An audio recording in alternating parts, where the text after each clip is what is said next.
नमस्कार दोस्तों, आप देख रहे हैं target V Chandra YouTube channel. मैं हूं चंद्रभान और हमारी जो साइंस की सीरीज चल रही थी उसी को आगे बढ़ाते हुए आज हम लोग बात करेंगे यांत्रिकी टॉपिक की।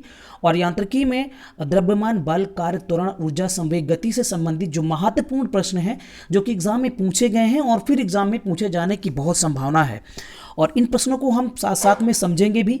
इसके अलावा अगर आपने तैयारी की हुई है तो चूंकि हाई स्कूल इंटर में तो पढ़ा ही होगा आपने, वही सारी चीज़ें हैं दोबारा एग्जाम में यही पूछी जाती है। अगर आपने हाई स्कूल की मैथ को, हाई स्कूल की फिजिक्स को, केमिस्ट्री को, बायोलॉजी को अच्छे से पढ़ा हुआ है तो इससे बाहर के क्वेश्चन नहीं आते हैं, फिर भी हम लोग भूल जाते हैं, इसलिए दोबारा यहाँ पर चीज़ें कवर की जाएंगी।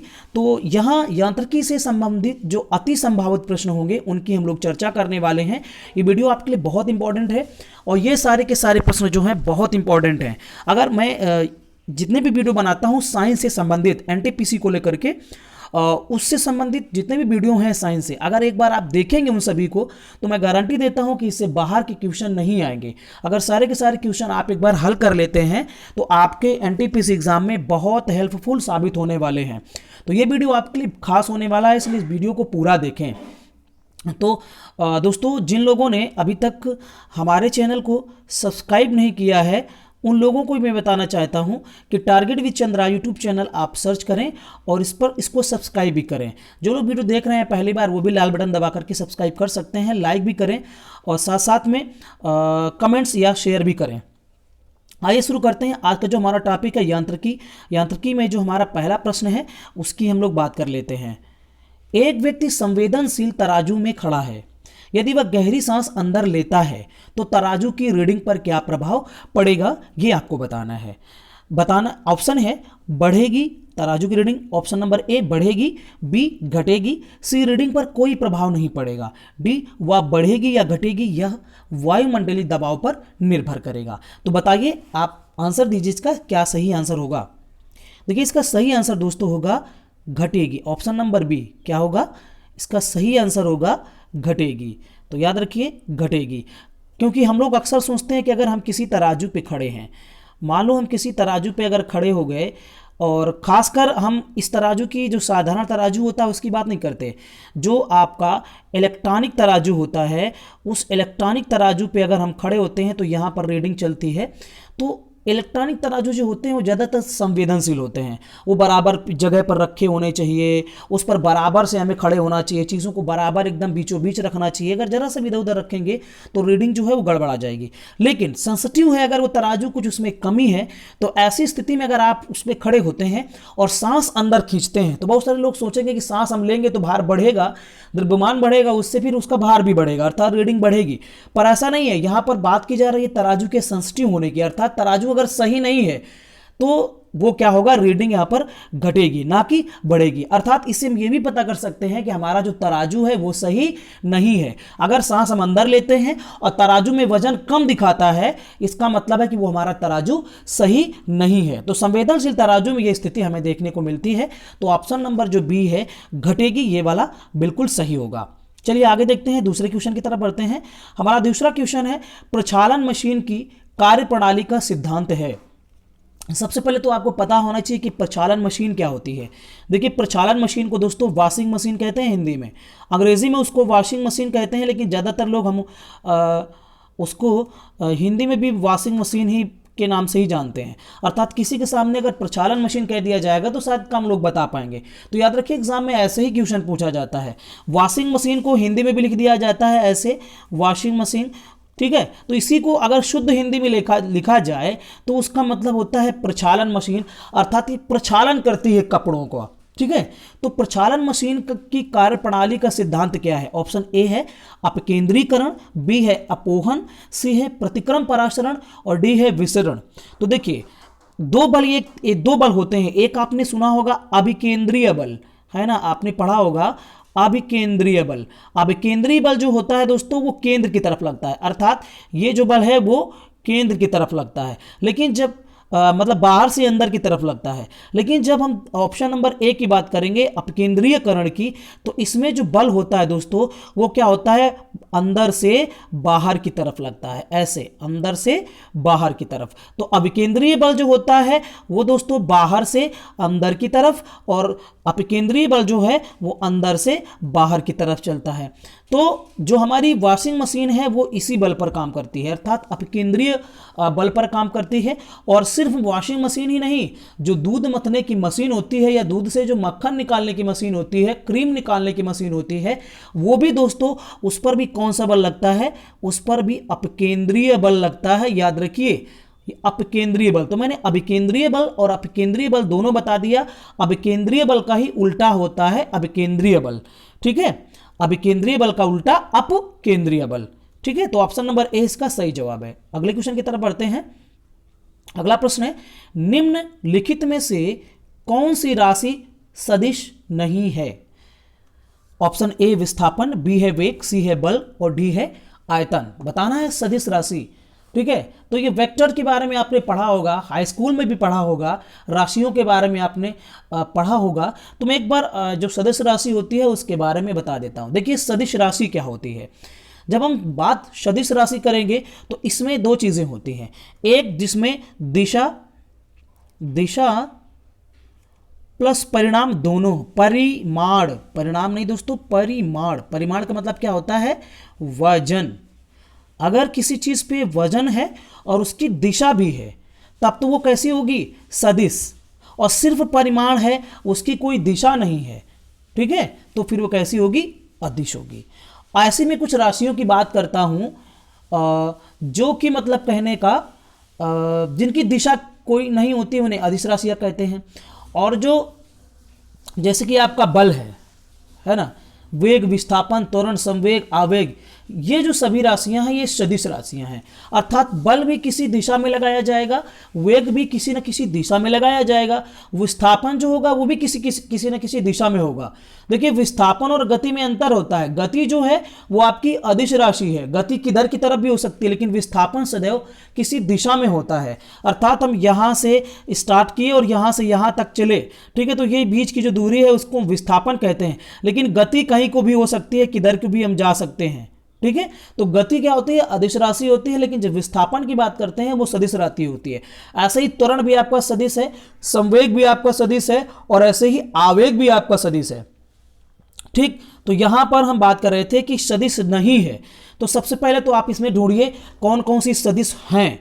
तो मैंने बताया आपको कि विस्थापन क्या है, सदिश है, वेग क्या है, सदिश है, बल क्या है, सदिश है। पूछ रहा है सदिश नहीं है, तो इस तरीके के प्रश्नों को हमेशा इसी तरीके से हल करना चाहिए। देखिए आयतन जो है वो क्या है, उसकी कोई दिशा नहीं होती है, आयतन की कोई दिशा नहीं होती है, ठीक है। हाँ, उसका कोई आकार भी निश्चित नहीं होता है, ठीक है। तो इसलिए ये कैसी राशि है, ये आपकी अदिश राशि है, ये अदिश राशि है, ठीक। ऑप्शन नंबर, तो इस हिसाब से इस प्रश्न का सही जवाब होगा ऑप्शन नंबर डी, आयतन। अगला क्वेश्चन है, फिर बताना है आपको कि निम्नलिखित में से कौन सी एक सदिश राशि है। मैंने आपको अभी भी बताया कुछ सदिश राशियों के बारे में। देखिए साफ साफ मैंने अभी बताया कि संवेग जो है वो कैसी राशि है, संवेग आपकी सदिश राशि है। अर्थात जो संवेग है, देखिए वेग बात अलग हो गई, संवेग बात अलग हो गई, लेकिन वेग और संवेग दोनों कैसी राशियां हैं, सदिश राशियां हैं, ठीक। दाब क्या है, दाब की कोई दिशा निश्चित नहीं होती, ठीक। ऊर्जा की कोई दिशा निश्चित नहीं होती है। कार्य की कोई दिशा, कार्य का कोई दिशा होता है, नहीं होता। बल का दिशा होता है, बल की दिशा होती है, लेकिन कार्य की दिशा नहीं होती है, ठीक है। तो जिनमें परिमाण व दिशा दोनों हो वो सदिश होती हैं। और इसमें से जैसे आपका संवेग है, इसमें परिमाण और दिशा दोनों हैं, इसलिए एक ऐसी राशि है, ये सदिश राशि है। आपको पता है संवेग का फार्मूला क्या होता है, P बराबर m इंटू वी, अर्थात द्रव्यमान गुणे त्वरण, द्रव्यमान गुणे वेग, सॉरी त्वरण नहीं वेग, द्रव्यमान के साथ साथ में क्या होता है, वेग होता है, ठीक है। तो इसमें परिमाण भी है और एक दिशा भी है, इसलिए संवेग कैसी राशि है, सदिश राशि है, ऑप्शन ए।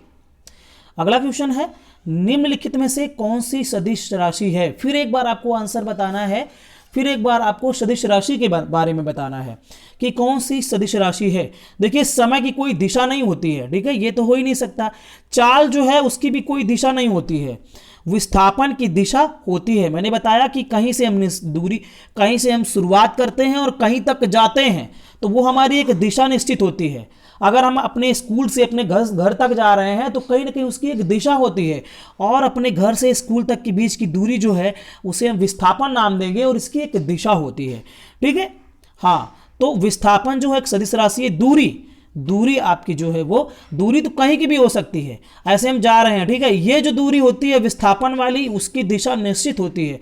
लेकिन केवल दूरी की बात करेंगे तो उसकी कोई दिशा निश्चित नहीं होती, ठीक। तो क्वेश्चन नंबर 5 का जो सही जवाब होगा वो क्या होगा? ऑप्शन नंबर सी, विस्थापन। अर्थात विस्थापन कैसी राशि है? सदिश राशि है। अगला क्वेश्चन है बल गुणनफल है, अर्थात बल किसका गुणनफल है ये बताना है आपको।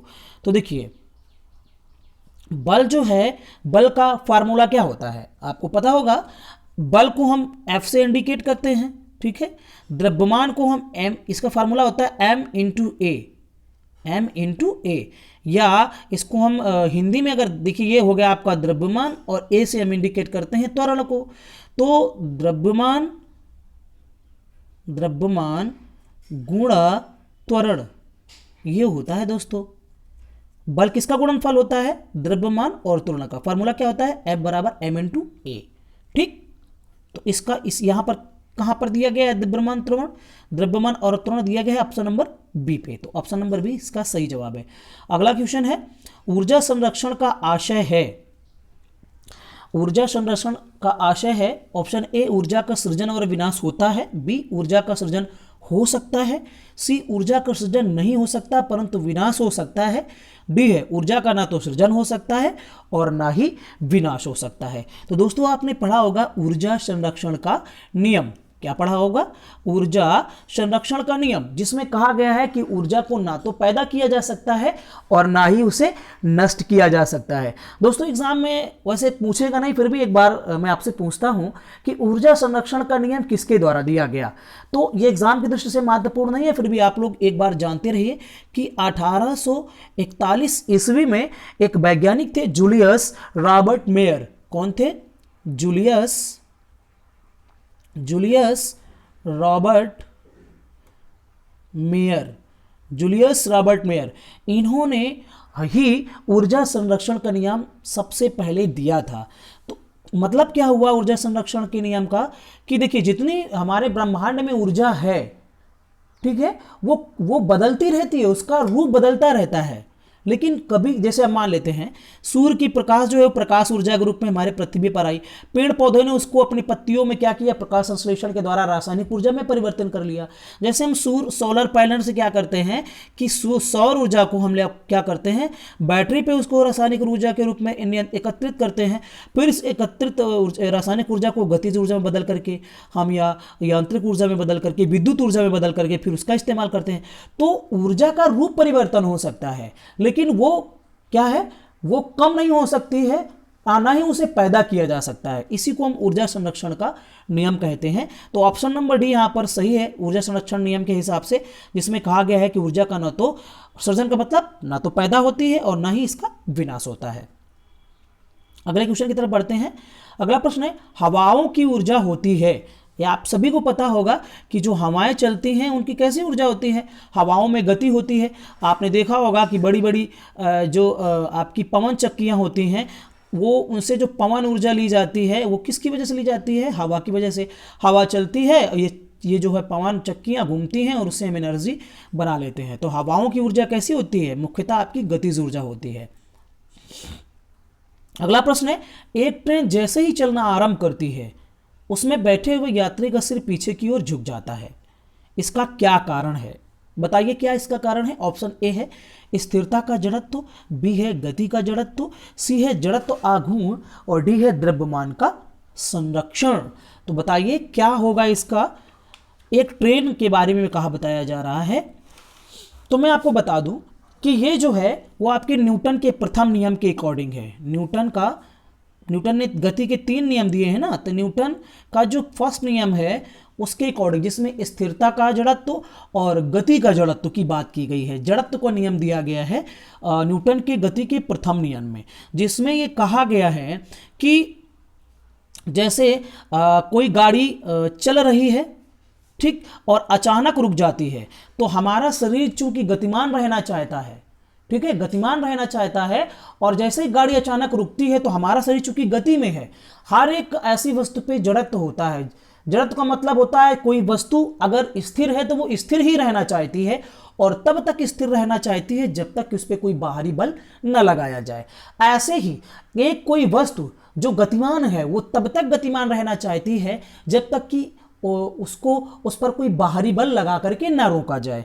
तो स्थिरता का जो जड़त्व का नियम है, मतलब कोई वस्तु जैसे मेज है वो रखी हुई है, उसको तब तक वो रखी रहेगी जब तक उसको हम धक्का नहीं देंगे, ये स्थिरता का जड़त्व है। लेकिन कोई चीज लगातार चल रही है, कोई चीज लगातार चल रही है, ठीक है, और वो क्या है, उसको अगर रोकेंगे तो उसका विरोध करेगी, वो रुकना नहीं चाहती है, और इसीलिए हमको जो गति होती है चलने की उससे कुछ अधिक गति लगानी पड़ती है, अधिक बल लगाना पड़ता है, जिसकी वजह से उसको हम रोक पाते हैं।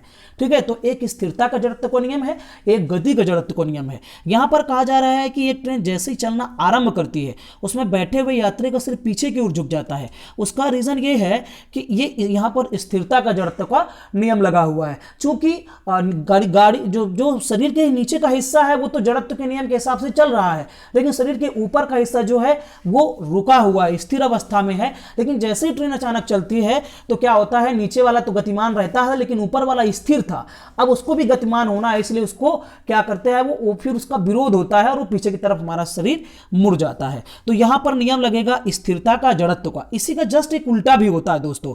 यहां पर क्या है कि गाड़ी चलना शुरू की है, लेकिन कभी कभी देखा होगा कि जब गाड़ी चल रही होती है और अचानक ब्रेक लगता है, ऐसी परिस्थिति में हम पीछे की ओर नहीं झुकते हैं, हम आगे की ओर झुक जाते हैं। इसका मतलब यह है कि गाड़ी चल रही है, हमारा शरीर गतिमान है और गति में रहना चाहता है, लेकिन जैसे ही ब्रेक लगाया जाता है, बाहरी बल लगाया जाता है, तो हमारा शरीर आगे की तरफ धक्का खाता है। इसका अर्थात यह है कि वो चलना चाहता है, ठीक है, वो चलना चाहता है, गति में रहना चाहता है, इसलिए इस तरीके से हमारा जो शरीर है वो आगे की तरफ झुक जाता है। तो यहां जो नियम है वो स्थिरता के जड़त्व का है। लेकिन जो मैंने कहा कि इसका अगर उल्टा होता, ठीक है, कि कोई ट्रेन चल रही है और अचानक ब्रेक लग जाए, तो उसमें दोस्तों कौन सा नियम काम करेगा?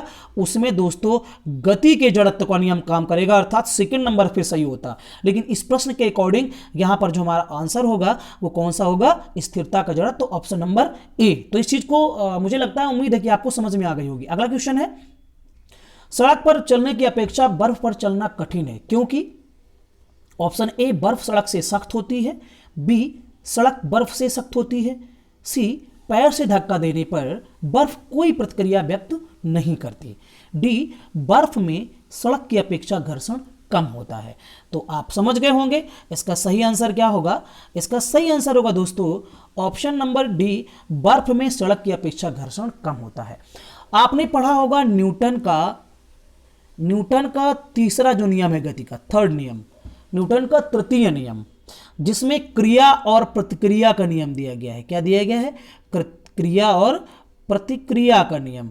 अर्थात किसी चीज पर अगर हम कोई क्रिया करते हैं तो वो वस्तु भी क्या करती है? उसकी प्रतिक्रिया देती है, और इसी क्रिया प्रतिक्रिया नियम के कारण ही हम चल पाते हैं। चूंकि हम धरती पे अपने पैरों से धक्का देते हैं तो पृथ्वी भी उसकी प्रतिक्रिया करती है और हमको भी धक्का देती है, तब हम चल पाते हैं आगे की तरफ। अर्थात क्रिया करने से प्रतिक्रिया होती है और यहीं पर घर्षण उत्पन्न होता है, जिसकी वजह से हम चल पाते हैं। चूंकि बर्फ चिकनी होती है, बर्फ में घर्षण नहीं होता, खुरदुरापन नहीं होता है, सड़क में खुरदुरापन होता है। बर्फ चिकनी होती है, हम उस पर जब धक्का देते हैं तो कोई प्रतिक्रिया नहीं हो पाती, अर्थात घर्षण कम होने की वजह से क्या होता है कि हम उस पर नहीं चल पाते हैं, और चलते भी हैं तो बहुत ही बचा बचा के। देखा होगा कि स्टिक लेकर के चलते हैं और बर्फ पे गाड़ देते हैं, पहाड़ी इलाकों में ऐसा देखने को अक्सर मिलता है। तो बर्फ में घर्षण कम होता है, सीधा सा आपको यह समझना है, और सड़क में घर्षण ज्यादा होता है, इसलिए सड़क में हम आसानी से चल सकते हैं और बर्फ में हम आसानी से नहीं चल सकते। तो ऑप्शन नंबर डी सही जवाब है। अगला क्वेश्चन है, दो समान द्रव्यमान कि वस्तुओं की गतिज ऊर्जाओं का अनुपात 4:9 है तो उनके वेगों का अनुपात क्या होगा। अक्सर देखा गया है कि अब साइंस के जो क्वेश्चन है उसमें से न्यूमेरिकल वाले भी प्रश्न पूछे जाते हैं और इतना टफ नहीं पूछे जाते। अगर आपको थोड़ा सा भी फार्मूले याद हैं तो आपको आसानी से समझ में चीज़ें आ जाएंगी और आसानी से आप कर लेंगे।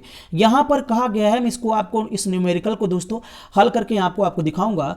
इसमें कहा गया है कि दो समान द्रव्यमान की, अर्थात जो उनका द्रव्यमान है वो द्रव्यमान कैसा है, वो समान है। ठीक है, द्रव्यमान उनका समान है दोनों वस्तुओं का। ठीक है, लेकिन कहा गया कि उनकी गतिज ऊर्जाओं का अनुपात 4:9 है तो उनके वेगों का अनुपात क्या होगा। तो आपको यहां पर क्या करना है कि गतिज ऊर्जा का जो फार्मूला होता है वो लगाना है। दो गतिज ऊर्जाएं दी गई हैं, ठीक है, दो गतिज ऊर्जाओं का अनुपात दिया गया है तो हम क्या मानेंगे, हम यहां पर मानेंगे K1 बराबर हाफ mv1 स्क्वायर। एक तो ये गतिज ऊर्जा हो गई, ठीक है, एक इसका एक अनुपात दिया गया है। दूसरा दोस्तों है K2 बराबर हाफ mv2 स्क्वायर। चूंकि यहां पर हम देख रहे हैं कि जो द्रव्यमान है वो समान है तो m यहां से कट जाएगा, ठीक है, और यहां से हाफ हाफ कट जाएगा अगर इसको हम बटे पे लेंगे, ठीक है, अनुपात में लेंगे तो बचेगा क्या दोस्तों, बचेगा K1 बराबर v1 स्क्वायर और K2 बराबर v2 स्क्वायर, ये बचेगा। कहा गया है कि गतिज ऊर्जाओं का अनुपात 4:9 है, अर्थात K1 बटे K2 बराबर 4/9, यही होगा ना, अनुपात यही होगा।